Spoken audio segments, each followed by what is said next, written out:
జాగృతి జనం బాటా కార్యక్రమంలో భాగంగా యాదాద్రి భువనగిరి జిల్లాలో తెలంగాణ జాగృతి అధ్యక్షురాలు కవిత పర్యటించారు.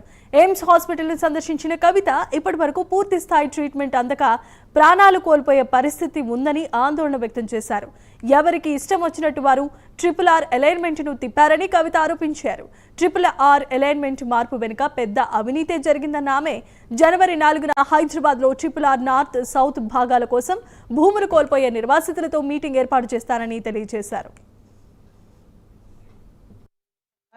శాటిలైట్లోకి వెళ్ళి మ్యాప్ గీసినామంటే దీన్ని మార్చేటోళ్ళు లేరని వాళ్ళు చెప్పిరు అన్నాడు. మరి తీరా చూస్తే ఒక్కొక్క దగ్గర 2 times 3 times 4 times అలైన్మెంట్ మారినటువంటి పరిస్థితి ఉన్నది.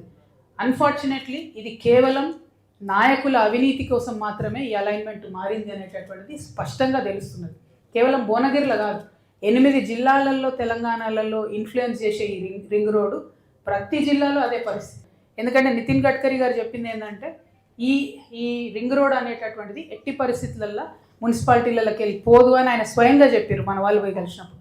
సో దానికోసం ఆయనను అకౌంటబుల్ హోల్డ్ చేస్తాం. ఖచ్చితంగా ఒక ఆన్లైన్ మూవ్మెంట్ నడిపిస్తాం.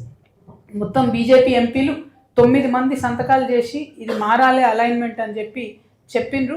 అయినా కూడా మరి అలైన్మెంట్ మారకుండా టెండర్లు పిలుస్తున్నారని తెలిసింది. కాబట్టి తెలంగాణ జాగృతి ఆధ్వర్యంలో జనవరి 5వ తారీఖు నాడు హైదరాబాద్ నగరంలో ఈ 8 జిల్లా ప్రజలు ఎక్కడెక్కడైతే రింగ్ రోడ్తో ఎఫెక్ట్ అవుతున్నారో RRRతో వాళ్ళతోనే ఒక రౌండ్ టేబుల్ సమావేశాన్ని కూడా నిర్వహించి ఇందులో జరుగుతున్న కరప్షన్, ఇందులో జరుగుతున్నటువంటి అన్యాయం ప్రజల దృష్టికి, ప్రభుత్వాల దృష్టికి తీసుకొచ్చేటటువంటి ప్రయత్నం చేస్తామని కూడా మీకు తెలియజేస్తా ఉన్నాం. గీత మేము ఒక్కసారి